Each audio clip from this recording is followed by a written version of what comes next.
Bienvenue à toi encore qui est fidèle à notre rendez-vous de méditation des écritures bibliques.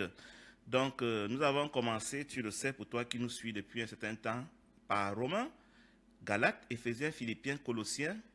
Si je ne m'abuse, je crois que c'est l'ordre que nous avons suivi. Et tous ces livres sont chapitre par chapitre médités, étudiés et puis enregistrés sur YouTube pour toi qui voudrais les consulter a posteriori. Je me dis que ça pourrait te servir comme éventuellement un support à l'enseignement, un support d'édification quand tu es appelé à servir. Donc tu peux t'en référer si tel est ton désir. Donc voilà. Et ce matin, nous continuons donc avec matin. Je dis ce matin parce qu'à Montréal, il est 7h08. Hein, je ne me doute pas. Je sais très bien que chez toi en France, il est 13h08. Au Cameroun, il est 13h08. Et ailleurs, il est certainement une heure plus avancée. Mais nous sommes à 7h08. Donc pour moi, c'est encore le matin. Donc tu vas souffrir que je dise souvent le matin. Donc nous allons donc commencer la méditation de notre chapitre d'aujourd'hui. C'est le chapitre 2 de 1 Corinthiens, chapitre 2. Voilà, on va lire ensemble, hein, bien aimé. Donc, on va lire ensemble 1 Corinthiens, chapitre 2. J'espère que la lecture est possible pour toi, que tu vois bien les écritures, les caractères. Frères et sœurs dans l'adhérence, vous le savez bien, nous ne sommes pas allés chez vous pour rien. Vous le savez aussi, nous avons d'abord souffert dans la ville de Philippe, où on nous a insultés. Mais ensuite, Elohim nous a donné le courage de vous annoncer sa bonne nouvelle au milieu de beaucoup de difficultés. Nos paroles ne s'appuient pas sur des choses fausses. Nous n'avons pas de mauvaises intentions. Nous ne cherchons à tromper personne. Verset 4. Au contraire, Elohim nous a trouvés capables et il nous a confié sa bonne nouvelle. Maintenant, quand nous parlons, ce n'est pas pour plaire aux hommes, c'est pour plaire à Elohim, qui voit le fond de notre cœur. Et vous le savez, nous n'avons jamais parlé pour flatter les gens. Notre intention, ce n'était pas de gagner de l'argent. Elohim en est témoin. Nous n'avons cherché les félicitations de personne, ni de vous, ni de quelqu'un d'autre. Verset 7. Pourtant, nous, les apôtres du Christ, nous pouvions faire peser notre autorité sur vous. Au contraire, quand nous étions avec vous, nous avons été pleins de douceur comme une mère qui prend soin de ses enfants. Premier arrêt pour méditer ces 7 premiers versets de 1 Thessaloniciens chapitre 2. Donc ici, c'est Paul encore qui écrit à ceux qu'il appelle ses frères et sœurs parce qu'ils sont tous membres d'un même royaume. Ils sont tous frères et sœurs d'un même Père qui est Elohim par identification à Christ Yeshua. C'est-à-dire que Christ Yeshua, étant le seul homme qui est parvenu à être la réplique, le sosie, l'image, la ressemblance d'Elohim, nous devons forcément nous identifier à lui afin que lui, il nous transforme à son image à lui. C'est alors que par translation, nous aussi, nous serons la réplique d'Elohim. Parce que dans notre impureté, nous ne pouvons pas nous approcher d'Elohim sans être détruits, sans être brûlés. Il faut, pour que nous puissions approcher d'Elohim qui est la lumière, qui est un feu dévorant, que Christ nous ait lavé, nettoyé, sanctifié, séparé, habillé d'une robe blanche, sans tache ni ride. C'est à cela qu'il est en train de travailler maintenant avec ceux qui adhèrent, ceux qui s'identifient à la bonne nouvelle, ceux qui l'élèvent dans leur cœur, ceux qui le contemplent comme étant le seul homme parfait, déjà parvenu à la perfection, et qui l'invoquent en vue de leur perfectionnement, en vue de leur sanctification. C'est à eux que Paul écrit ici, les Thessaloniciens, dont nous nous souvenons qu'ils ont un témoignage qui traverse les frontières de la Thessalonique, parce que ces hommes ont compris le mystère de la bonne nouvelle et ils ont adhéré esprit, corps et âme à la bonne nouvelle au point où ils sont devenus, c'est ce que nous avons vu dans 1 Thessaloniciens chapitre 1, un témoignage vivant de ce que l'évangile est agissant. Donc, Paul leur rappelle ici, ce qu'ils savent déjà, que son travail au milieu d'eux n'a pas été en vain et il n'est pas venu en Thessalonique par hasard. Il leur rappelle qu'il venait de Philippe où il avait été copieusement persécuté. Il avait mené des combats violents contre des géants qui s'opposaient à ce que l'évangile atteigne ceux de Philippe. Un peu comme pour le consoler après cette souffrance endurée à Philippe, le Seigneur lui a donné le courage de continuer néanmoins à annoncer la bonne nouvelle en dépit des défis, en dépit des persécutions, en dépit des épreuves. Le Seigneur l'a mandaté pour se retrouver à Thessalonique. Mais là-bas aussi, ce n'était pas une partie de plaisir. Là-bas aussi, il a dû faire face à beaucoup de difficultés parce que le monde voit en l'avènement de la lumière dans nos ténèbres une menace à sa disparition. C'est pour cela que le monde va toujours s'opposer à quiconque passe pour être un serviteur de la lumière. Mais si nous ne sommes pas une menace pour le monde, vous vous doutez bien que non seulement le monde va approuver notre ministère, il va nous autoriser, il va même nous financer. L'enjeu, il faut le savoir, c'est le remplacement de la gouvernance de l'ego, donc du monde, dans l'univers de la forme, par le règne d'Élohim.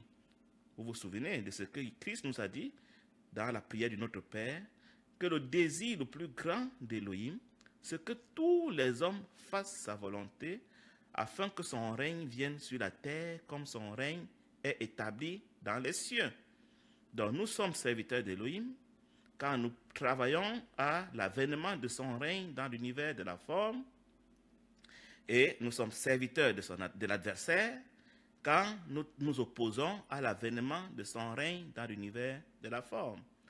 Et ici, je voudrais encore nous rappeler notre petit canevas que nous nous sommes donné dans la méditation des Écritures que j'ai intitulé la lettre Y majuscule. Nous avons convenu que cette lettre ayant 3 branches, les 2 qui sont tournées vers le haut sont tournées vers les 2 cieux, celle de gauche indiquant le 3e ciel, le ciel de la vie, le ciel de la vérité, le ciel de l'amour, le ciel de la lumière, le ciel en Christ. Et celle de droite, nous avons convenu, c'est une convention, juste pour parler le même langage, elle oriente vers les ténèbres, vers le second ciel, vers le ciel de l'ego, vers le ciel de Satan, vers le ciel de la mort, vers le ciel de la séparation, où des gens qui s'identifient à elle se croient être des entités autonomes, isolées, apeurées dans le monde, et doivent se débattre comme des... Il y a une expression dans le monde, on dit comme des beaux diables, pour s'en sortir. Ils ne sont jamais en paix. Ils ne connaissent pas la joie. Ils sont incapables d'aimer. Par contre, ceux qui s'identifient à la branche de gauche, ils sont dans une paix et une joie permanente et inébranlable.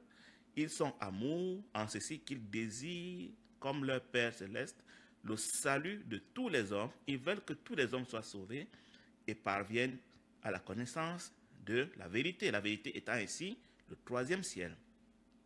Donc, la branche verticale, nous l'avons représentée dans notre convention comme étant l'univers de la forme, étant entendu que les 2 branches qui sont tournées vers le haut de la lettre Y indiquent les 2 univers non perceptibles par les organes de sens humains, du moins pour l'homme naturel. Tandis que la branche verticale, c'est dans laquelle nous sommes, dans laquelle habitent les hommes et dans laquelle se manifeste la forme qui n'est qu'une manifestation des choses qui sont dans le monde spirituel.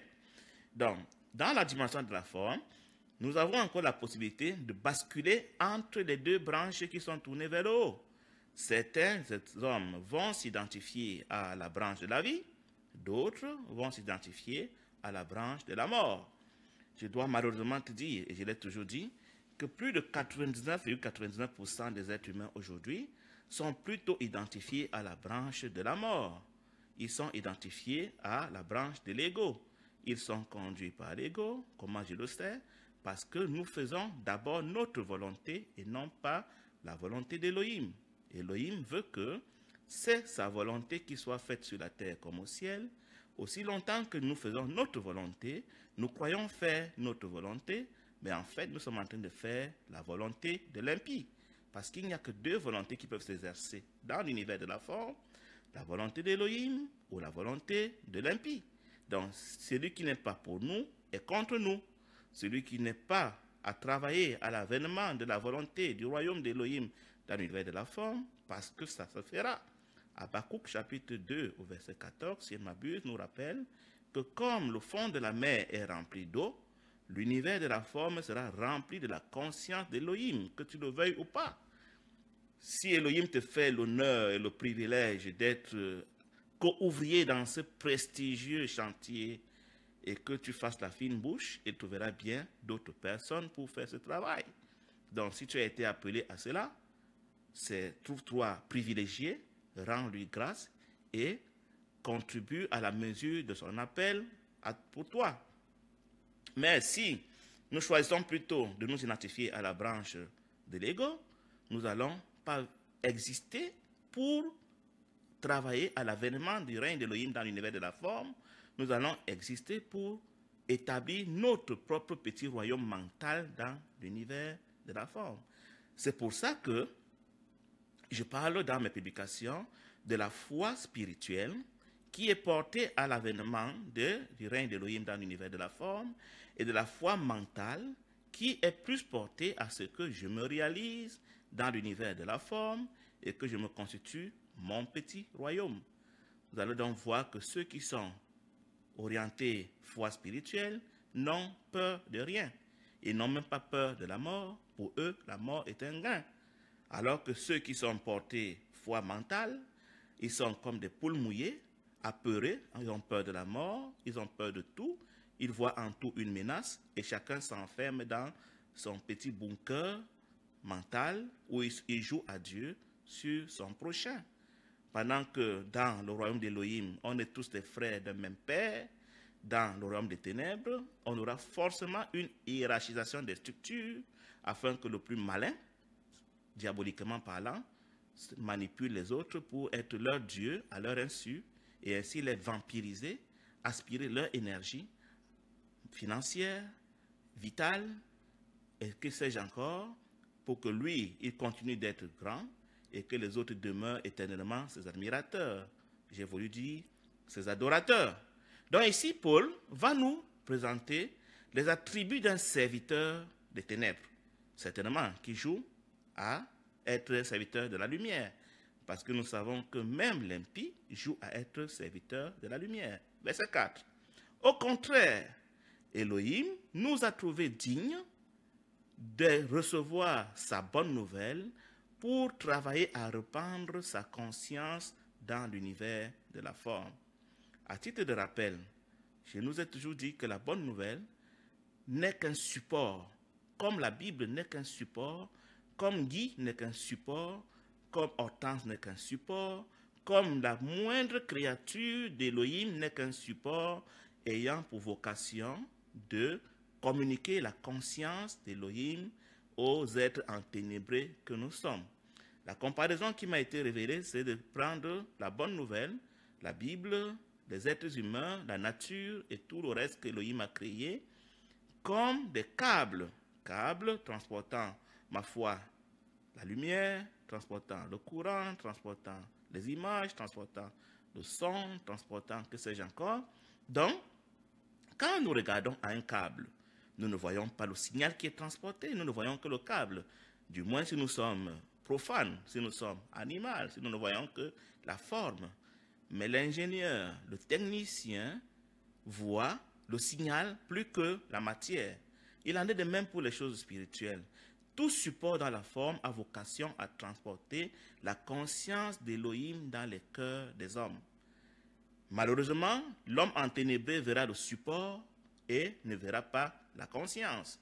Aussi va-t-il assimiler la parole d'Élohim au support qu'on appelle la Bible, ou alors au support qu'on appelle Moïse, ou encore au support physique de quelques hommes qu'il va vénérer, ou de quelque chose qu'il va vénérer. Pourtant, ce qu'il faut voir, c'est au travers du support physique pour identifier le signal qui est transporté par le support. Donc, quand un support va transporter la conscience d'Élohim, il sera un support au service d'Élohim. Et si le support transporte plutôt la conscience de Satan, que j'appelle l'ego, il sera donc au service des ténèbres. Donc, la création toute entière a été asservie à l'ego au travers des hommes. C'est-à-dire que les hommes ont fait de tous les supports, de toutes les formes, des instruments au service de Satan, au service de l'impie. C'est pour ça qu'il est écrit dans Romains, je crois chapitre 8 au verset 16 ou 19, que la création de la terre attend avec un ardent désir le jour de sa délivrance, quand les hommes vont cesser de lui imposer le service de l'impie pour qu'elle serve Elohim telle que était sa vocation à sa création. En attendant, du fait que les hommes sont tous conduits par l'ego, ils imposent aussi à la création de servir dans l'ego. La création ne sert plus qu'à la réalisation de l'homme dans l'univers de la forme. C'est le pillage à outrance, c'est la manipulation, c'est la convoitise, c'est même la vénération. L'argent est adoré. L'activité que nous appelons le travail est le but de notre existence. Les différentes formes qu'on peut accumuler, mentales, intellectuelles, spirituelles, sont ce après quoi l'homme court. C'est-à-dire que l'homme qui était appelé à être co-créateur avec Elohim, au lieu que la création qu'il est supposé avoir créée le serve, il se trouvait à servir la création. C'est un peu comme si vous disiez à votre chien dans la maison, dorénavant c'est toi le maître de cette maison, je suis à ton service.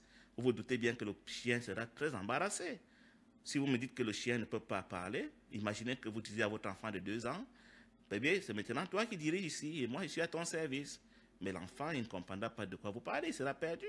C'est ce supplice que nous imposons aujourd'hui à la création, quand nous la vénérons, quand nous l'adorons, quand nous la convoitons, quand nous la supplions, quand nous prions pour la voir, quand nous croyons que c'est en elle que nous pouvons trouver la complétude.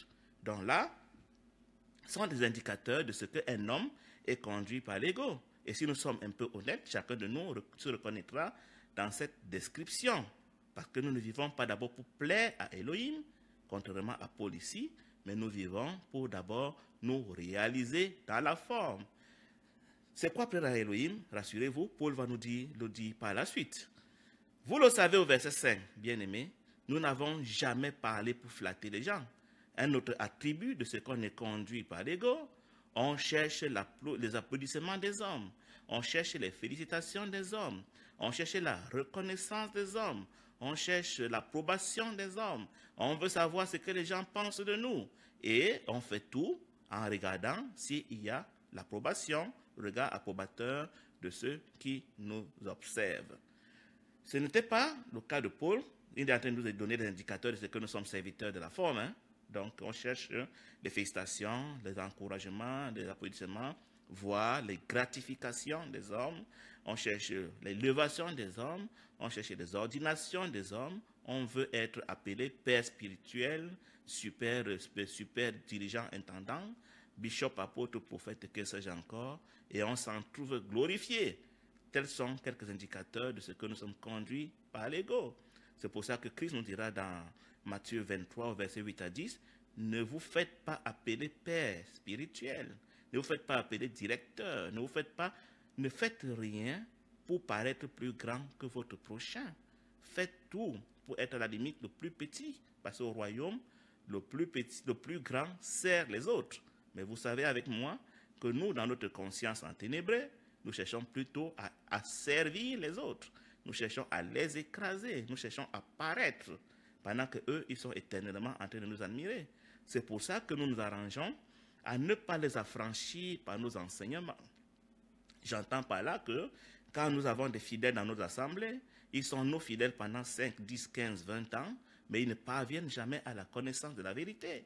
Ils ne se trouveront pas après tant d'années capables de nous remplacer si nous sommes appelés. À la limite, quand nous sommes appelés, c'est notre fils naturel ou notre épouse qui reprend la business.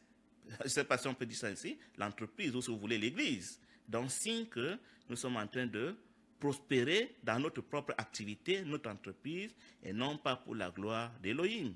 Et du coup, nous n'avons aucun intérêt à ce que nos suiveurs deviennent matures, deviennent libres, capables de nous apporter la contradiction, la correction, de participer à notre élévation. Un autre critère de ce que nous sommes donc conduits par l'ego, c'est Paul qui le cite au verset 5 toujours, il n'a jamais rien fait pour gagner de l'argent.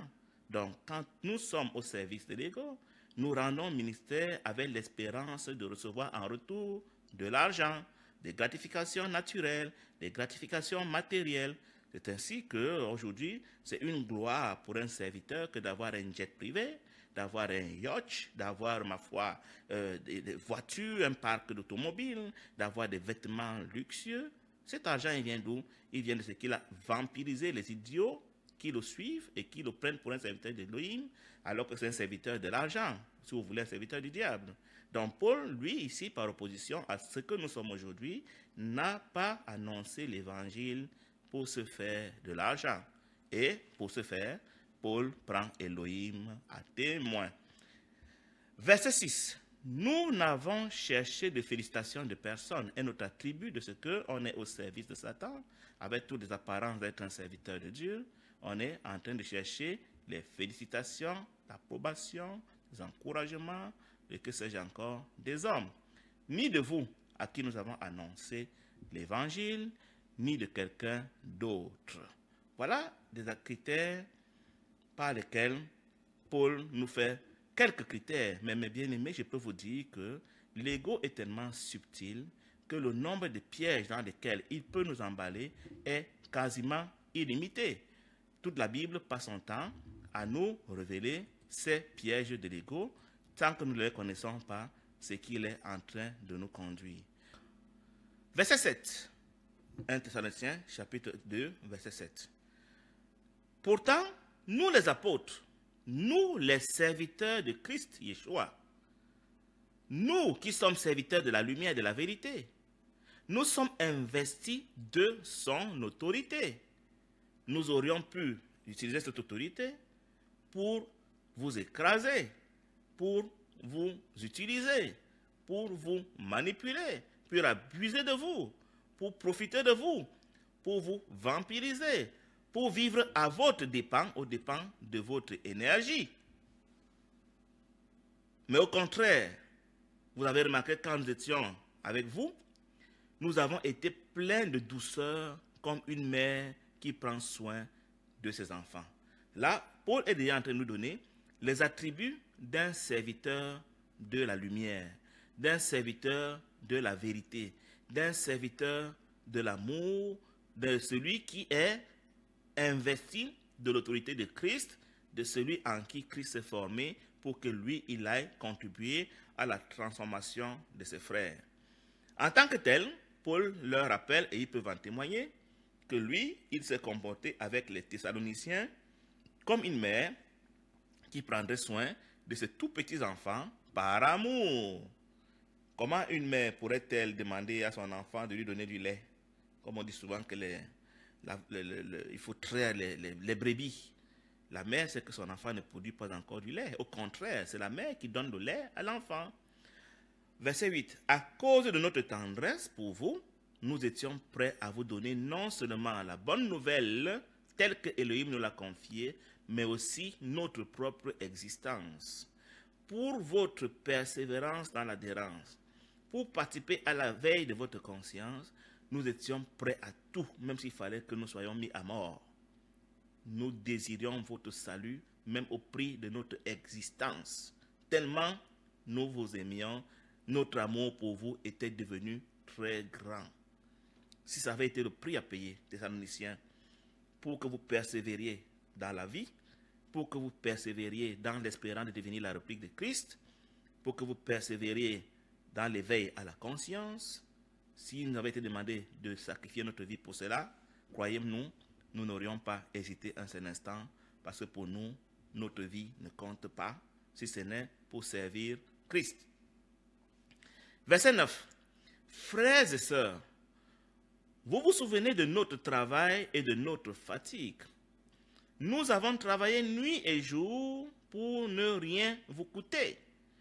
Nous n'avons pas voulu être serviteurs à plein temps, assis confortablement dans un bureau, à jouer à celui qui prie en permanence, alors que nous sommes des bons feignants paresseux, qui attendent que les dîmes et les offrandes viennent remplir notre corbeille et qu'on se paye une vie de luxe, une vie d'insolence matérielle, alors que dans l'assemblée, il y a des gens nécessiteux, des gens qui ne peuvent même pas avoir les soins élémentaires, les aliments de base, un habit. Comment voulez-vous qu'un serviteur puisse justifier qu'il a un jet privé? Est-ce à dire que dans son assemblée, il n'y a plus personne qui a faim, il n'y a plus personne qui a besoin de soins de base, il n'y a plus personne qui a des besoins humains minimum? Je ne comprends pas, ça échappe à mon entendement. Certainement, Paul aussi serait bien surpris de voir qu'aujourd'hui, ceux qui se veulent serviteurs de Dieu, ou je ne sais pas moi de quel Dieu, sont à la quête de qui sera le plus nanti financièrement, le plus rempli de formes, que nous appelons ici chez nous la poubelle.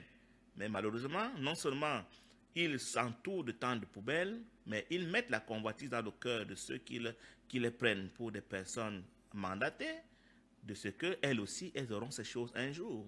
C'est pour cela que nous allons dans ces milieux pour prier, pour avoir autant que le pasteur. Et le pasteur nous demande d'avoir, non seulement de s'aimer beaucoup, des offrandes sacrificielles, mais aussi de prier fort pour qu'Élohim, je ne sais pas si c'est Elohim ou leur Dieu, leur remplisse de poubelles, pardon, de richesses, comme ils appellent, autant pour moi. Donc, ce n'est pas le cas de Paul ici. Paul dit qu'il n'a pas voulu s'asseoir dans un bureau à prétendre qu'il est en train de prier 24 heures sur 24 alors qu'il est en train de paresser en attendant que les esclaves viennent verser les dîmes et les offrandes. Mais étant donné qu'aujourd'hui, ces esclaves les versent, ces dîmes et les offrandes, volontairement, même si parfois ils sont un peu manipulés, parce qu'on leur dit que c'est ainsi qu'ils seront agréables au Seigneur. On ne peut pas leur jeter la pierre. Chacun fait selon l'état de sa conscience. Donc Paul, dans son cas, a travaillé de ses propres mains nuit et jour pour ne pas dépendre de ses frères en matière de provision matérielle. C'est ainsi que nous vous avons annoncé la bonne nouvelle d'Élohim. Verset 10. Avec vous, les adhérents à Élohim, ceux qui s'identifient à Christ Yeshua, nous avons agi d'une manière parfaite et juste, c'est-à-dire que nous n'avons pas été conduits par l'ego en quoi que ce soit que nous avons fait avec vous et auprès de vous. Mais ça, être parfait, c'est ça, être juste. Être parfait, c'est ne pas être conduit par l'ego. On est soit parfait parce qu'on s'identifie à la branche de la vie, soit imparfait parce qu'on s'identifie à la branche de la mort. Il n'y a pas de place pour le gris. On est blanc ou noir. On est de la conscience du un ou de la conscience de la dualité. Dès qu'on est identifié à la conscience du un, on est parfait. Donc quand Matthieu 5, verset 48 vous dit « Soyez donc parfaits comme votre Père céleste est parfait », il est en train de dire qu'il ne soit trouvé en vous aucun brin de levain, qu'on ne trouve aucune goutte d'ego en quoi que ce soit que vous fassiez. Quand la main gauche donne, la main droite ne doit pas voir, afin que la main droite ne félicite la main gauche, et qu'ainsi l'ego s'en trouve glorifié. Quand vous priez, n'allez pas vous rassembler dans un carrefour pour lever les mains d'une manière spectaculaire pour que les gens sachent que vous priez et qu'ils vous admirent. C'est l'ego, vous aurez reçu votre récompense. Quand vous faites des miracles, n'allez pas faire des grands rassemblements dans des assemblées à jeter votre veste sur des ignorants, à les faire tomber par des puissances parfois démoniaques pour jouer aux puissants.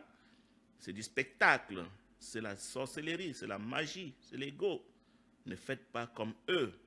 Donc ne cherchez pas à vous faire valider par les hommes, ne cherchez pas à manipuler avec les hommes, ne fonctionnez pas par l'ego. Donc l'ego, c'est là chaque fois que nous voulons impressionner l'autre, quand nous voulons établir une autorité sur l'autre par notre titre, par notre fonction, par nos avoirs, par nos connaissances intellectuelles, nos connaissances spirituelles. Dès lors où nous cherchons à établir une hiérarchie entre l'autre et nous, s'entend que nous serons donc supérieurs à lui et que nous allons le voir comme inférieur, nous sommes déjà conduits par l'ego. Verset 11.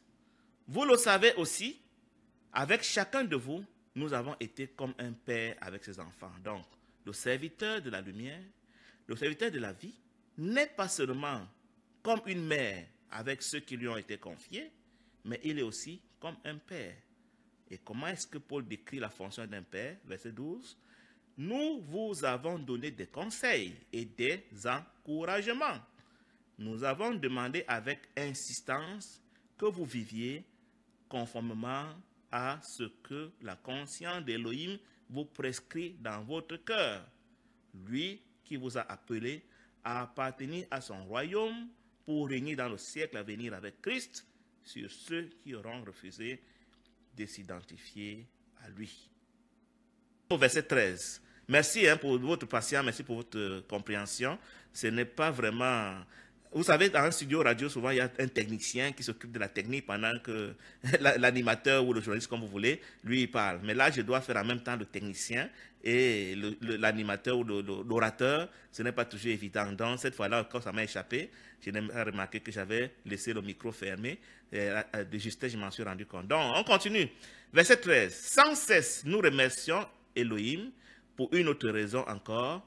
Quand vous avez reçu la parole d'Elohim, vous l'avez reçu comme une parole, vous ne l'avez pas reçu comme une parole humaine, mais comme la parole d'Elohim. Vous savez, mes bien-aimés, que les esprits veulent nous communiquer des paroles. Les paroles peuvent venir soit de la vie, du souffle sacré, soit de l'ego. Et quand la parole vient du souffle sacré, elle vient d'Elohim, elle est inspirée par Elohim. Et quand elle vient de l'ego, elle vient de Satan, elle est inspirée par Satan. Nous savons tous cette histoire dans la Bible où Pierre va dire au Christ, à Yeshua, tu es le fils d'Elohim, tu es le Messie. Et Yeshua de dire à Pierre, nul ne peut affirmer ce que tu viens de dire si ce n'est pas le sceau sacré. C'est mon Père qui vient de parler par ta bouche.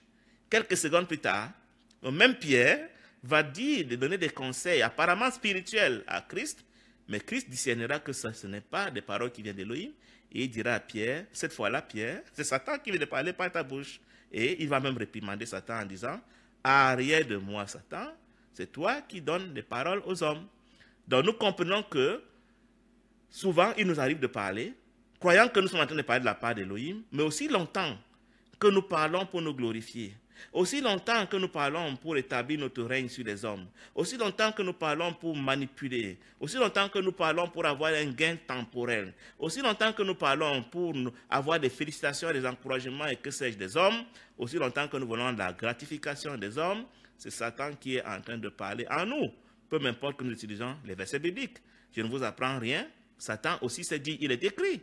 Donc, ce n'est pas parce que les gens ont cité les versets bibliques qu'ils sont forcément en train de parler de la part d'Elohim. Malheureusement, les moutons et les animaux qui suivent ces imposteurs ne savent pas souvent discerner en quoi une parole vient du trône céleste ou en quoi elle vient de l'abîme, de l'intelligence diabolique, de l'ego, pour glorifier l'orateur.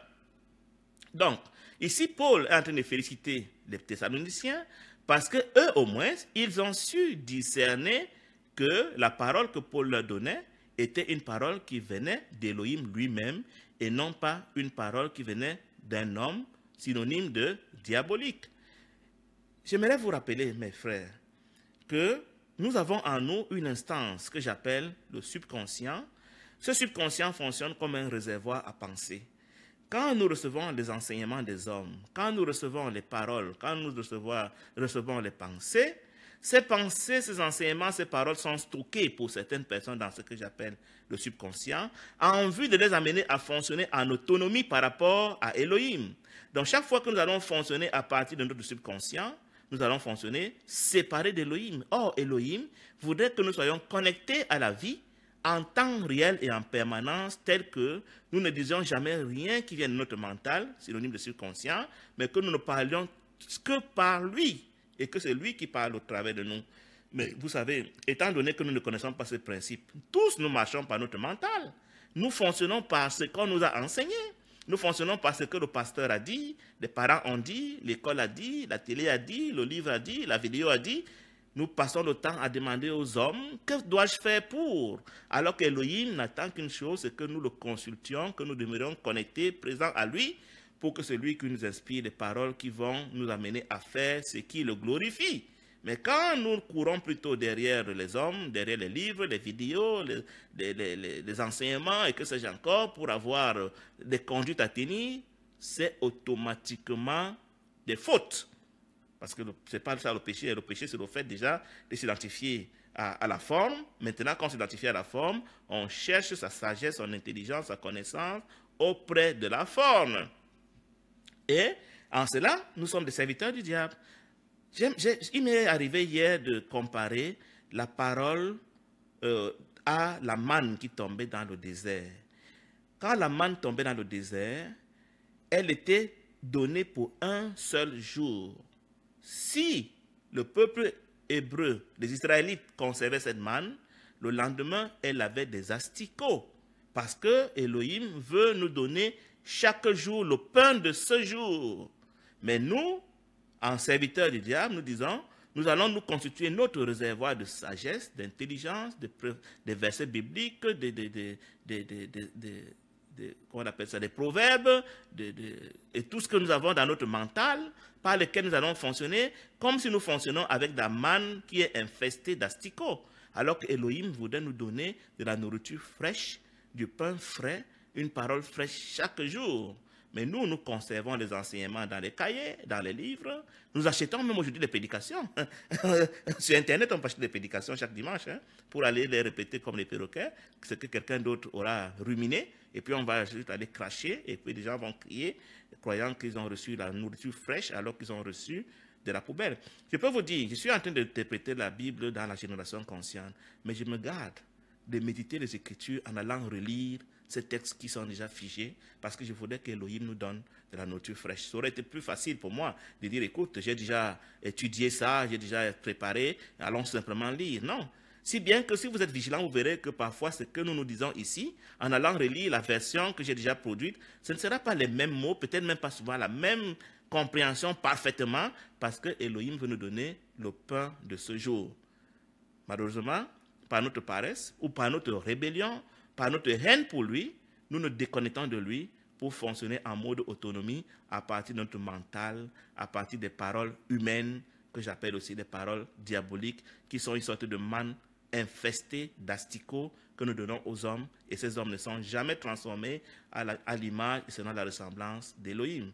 Ce qui n'était pas le cas des Thessaloniciens. Eux, ils ont su discerner que la parole qu'ils recevaient venait d'Elohim. Elle était vivante, elle était fraîche, elle était du jour, elle n'était pas rassie, elle n'était pas infestée d'asticots, elle ne venait pas du mental de l'homme, elle n'était pas une parole motivée par l'ego.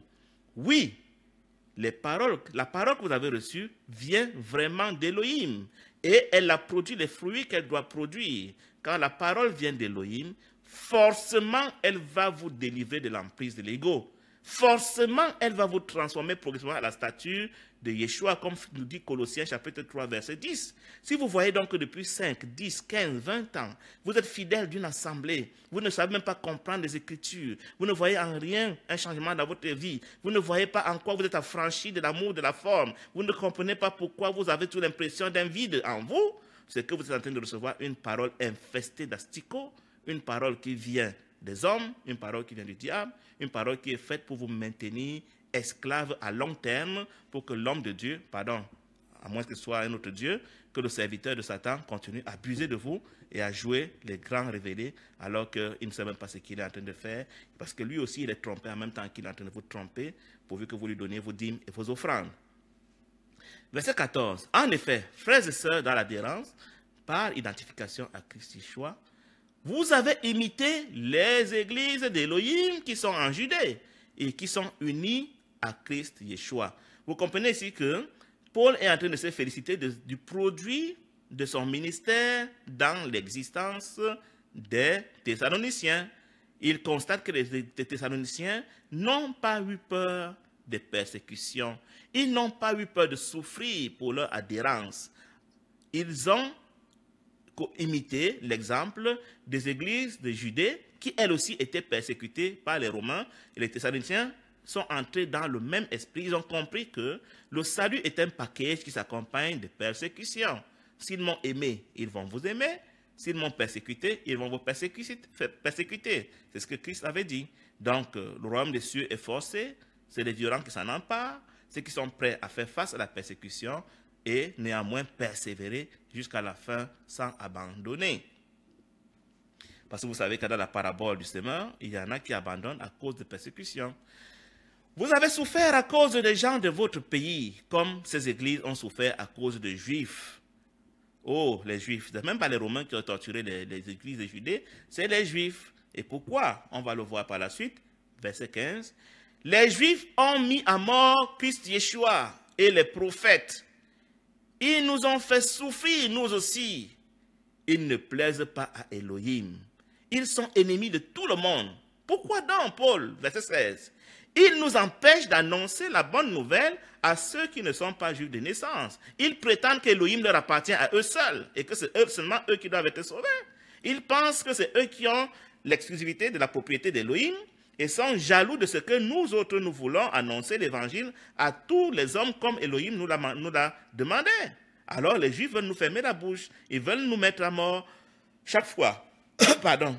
Qu'Elohim envoyait un prophète pour venir annoncer la vie aux Juifs, les Juifs le mettaient à mort. Même Christ Yeshua, qui est le Fils, qui est venu donc pour leur annoncer la vie, ils lui ont dit non, nous préférons Barabbas. On se reconnaît mieux en Barabbas qu'à toi. Parce que toi, tu n'es pas comme nous. Nous, on préfère celui qui est comme nous. Et ils l'ont mis à mort aussi. Et Paul aussi, naturellement, quand il va se mettre dans ce même service, la menace de mort sera permanente. Et tous les adhérents sont obligés de passer par la menace de mort. Et c'est prévu ainsi par Elohim.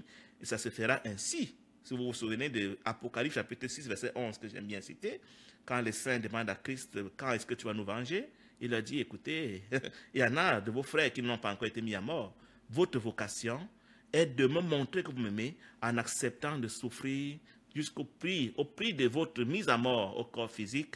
Par amour pour moi, c'est alors que je comprendrai que rien pour vous n'est plus important que l'obéissance à moi, à l'instar du père de l'adhérence que nous appelons Abraham, qui lui, par amour pour Elohim, était prêt à sacrifier son fils unique, un fils qui avait été attendu pendant 25 ans et de qui devait lui naître une grande descendance. Mais quand Elohim lui dira, sacrifie-moi ton fils là, ton fils unique là, Abraham n'a pas hésité parce que pour lui, rien ne valait l'obéissance à Elohim. Tout ce que Elohim disait était oui et amen pour Abraham. Est-ce le cas pour nous? Donc, ces Juifs qui sont donc contre le fait que le monde entier soit sauvé, qui nous appellent tous à devenir judaïsants, alors que le judaïsme ne comprend rien des Écritures, ne comprend même rien de la volonté d'Elohim pour l'humanité, et même pour eux-mêmes. Ils sont aujourd'hui sur Internet à jouer les grands connaisseurs quand vous entendez parler, mais c'est des tonneaux vides. Ils ne comprennent rien de l'Évangile.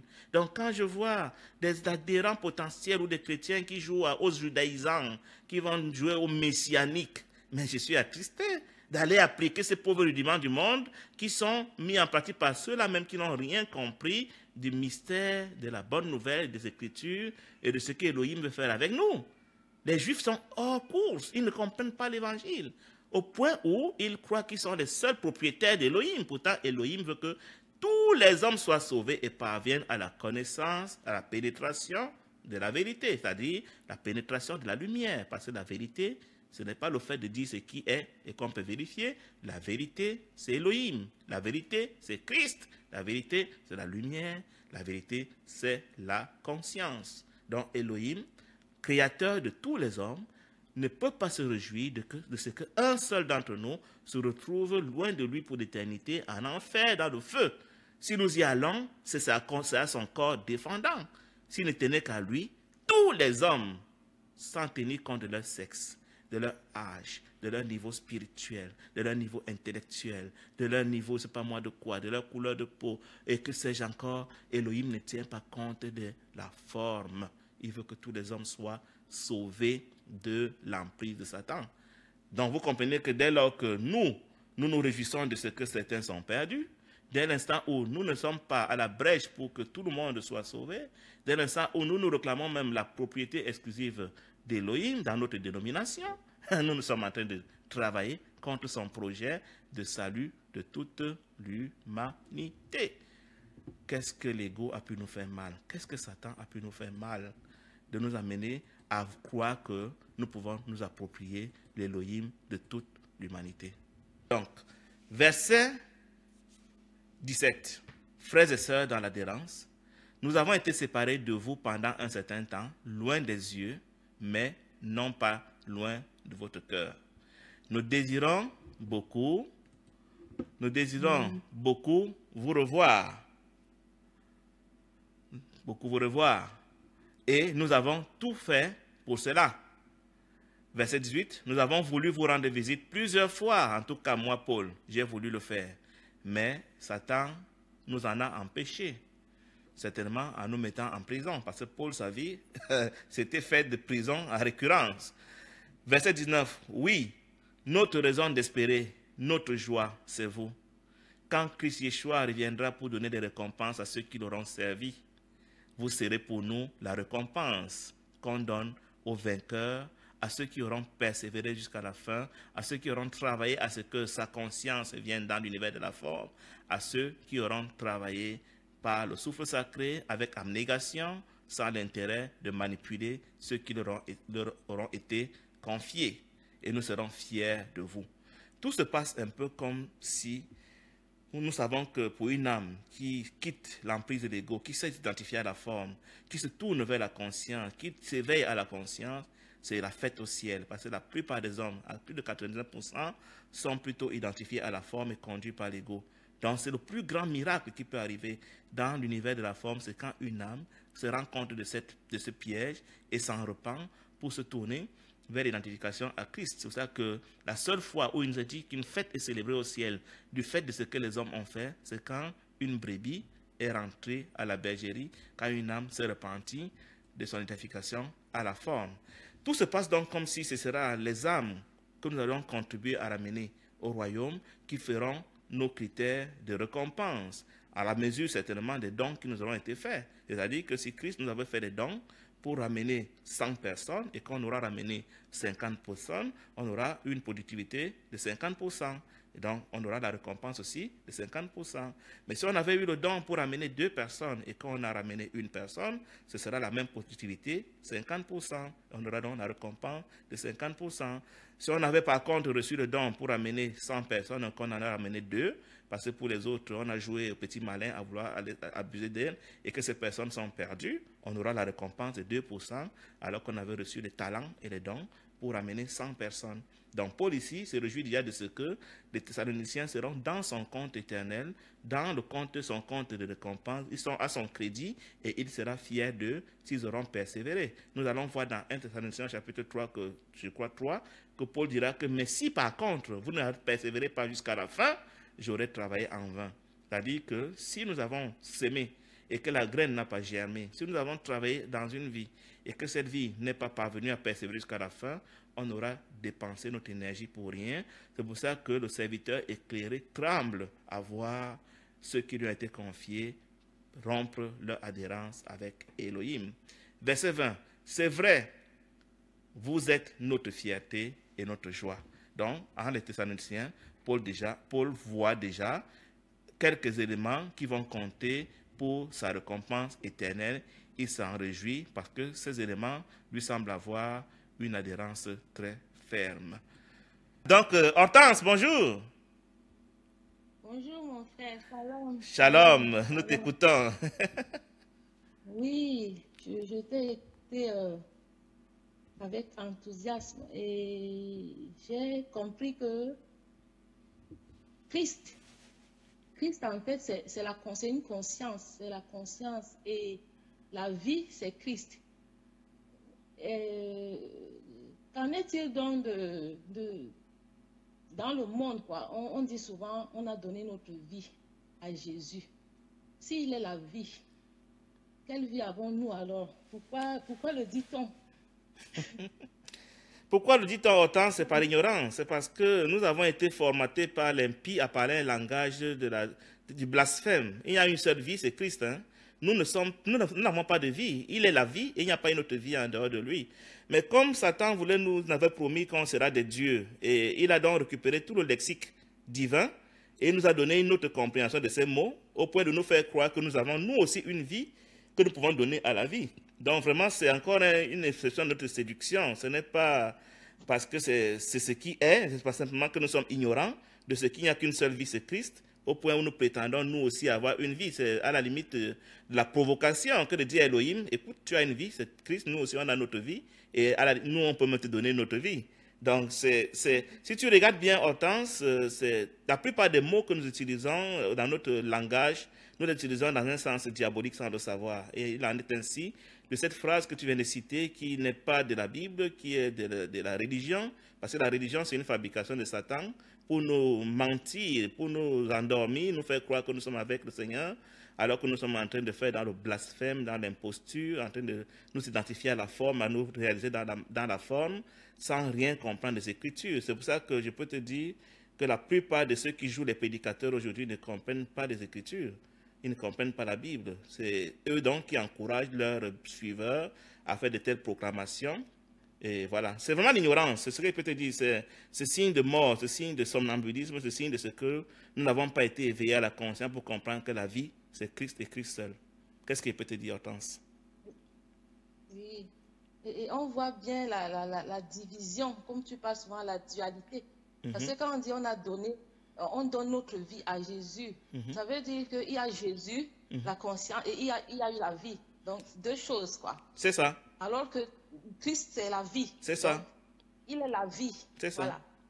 C'est ça. Quand on est somnambule, quand on est déconnecté de la vie, on ne peut parler qu'un langage de la dualité. Et le langage humain, même d'abord, ne fait que de dualité. C'est-à-dire que si tu veux parler un langage du un, les gens ne te comprendront pas. C'est ça que Christ même parfois dira à Nicodème, si quand je vous parle en langage humain, vous ne comprenez pas, et si je vous parlais dans un langage céleste, un langage des anges, un langage de la conscience, mais vous ne comprendrez rien.